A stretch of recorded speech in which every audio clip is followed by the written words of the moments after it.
You need leaders. It is usually not bottom up, it is top down. Although it is very, very important to have the support of the public. But you have to have leaders who really understand that this is the best thing for their national interest. You need leaders who are ready to risk their lives. As simple as that. Thank you very much. We are in a very tough business. We are trying to find solutions. We are trying to find general solutions to conflicts. We are studying it, we are teaching it, and we don't know. And my personal conclusion is that you need leaders.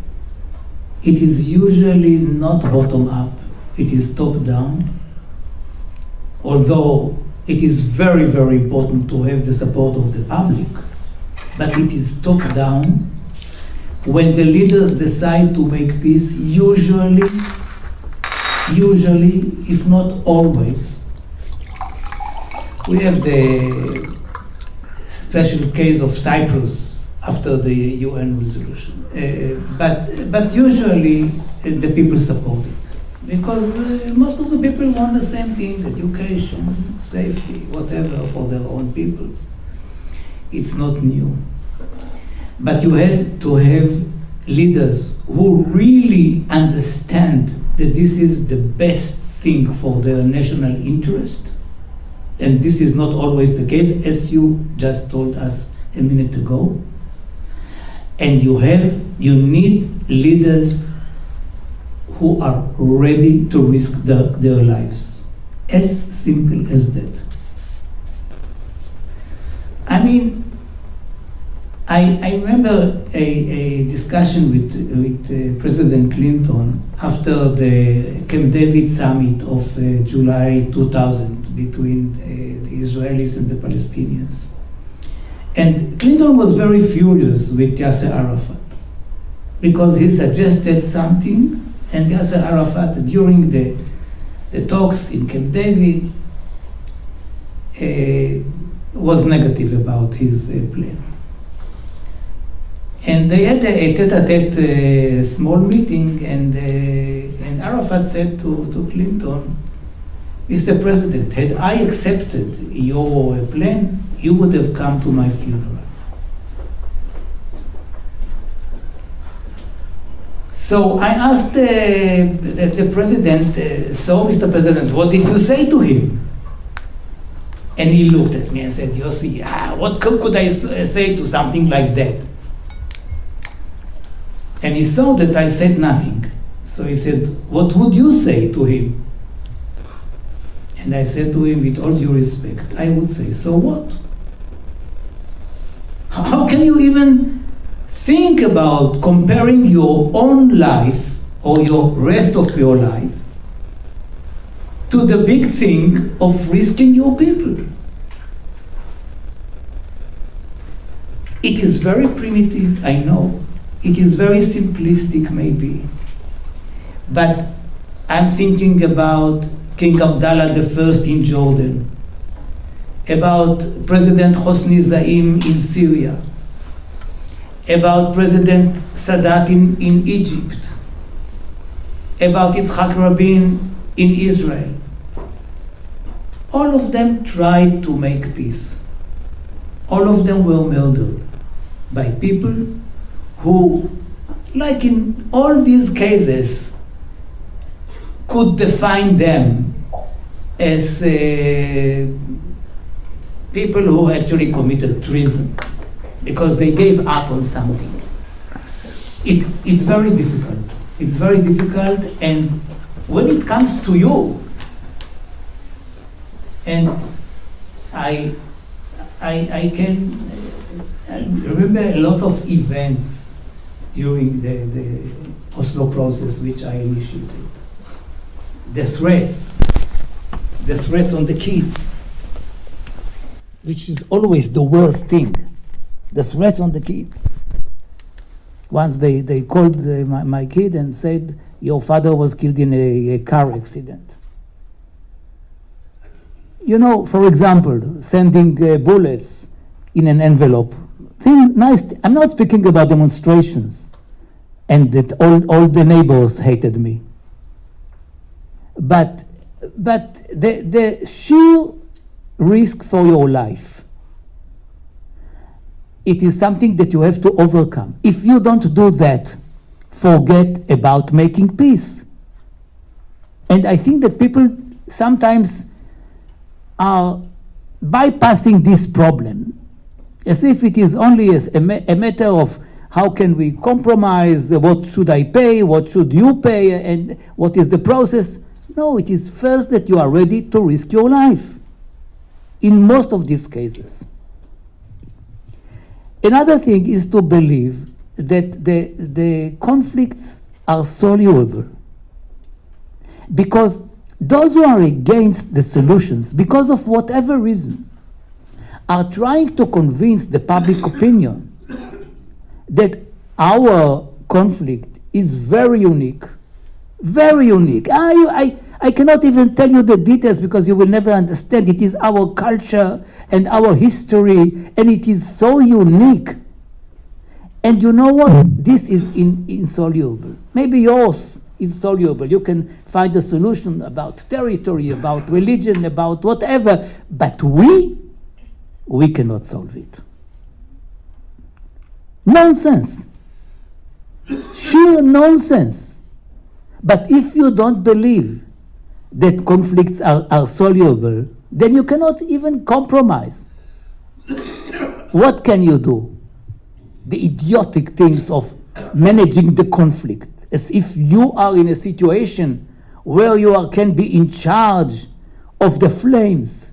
Who can be in charge of flames? If something happens and is the cause or the reason for violence somewhere in a village which develops into a civil war or another war, a war with the neighbors, between tribes, between nations, can you really control the flames? Who are you? You are just the president, just the prime minister, just a minister. You cannot stop it. So it is an illusion that you can do such things. And I don't have to say here, I'm sure that people are aware of it more than myself. We politicians, diplomats, are firefighters. We are firefighters.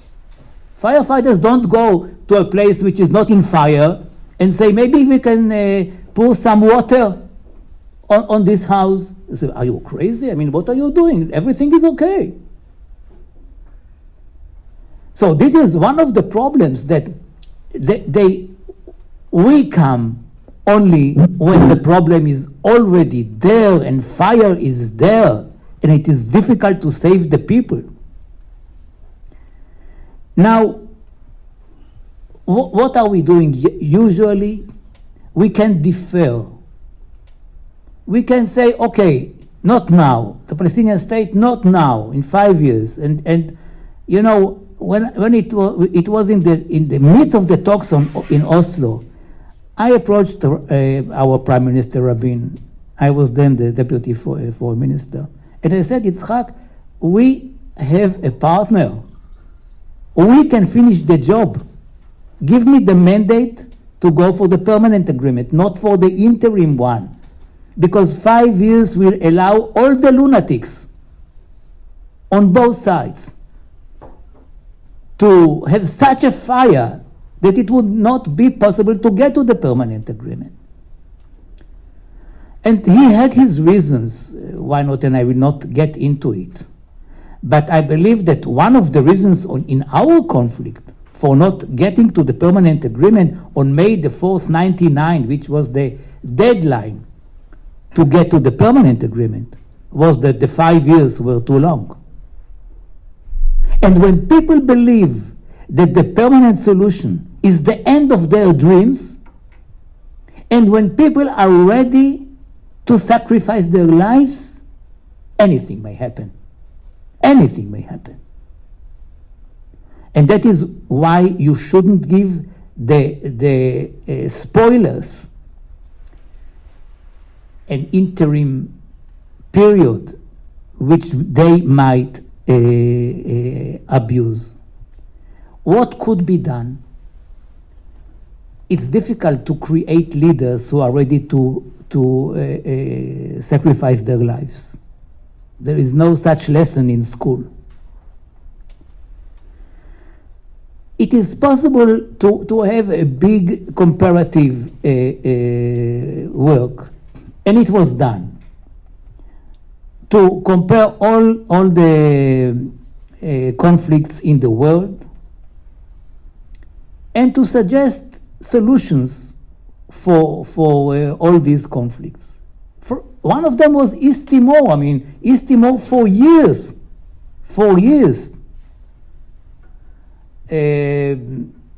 after what happened in Portugal, was insoluble until it was soluble.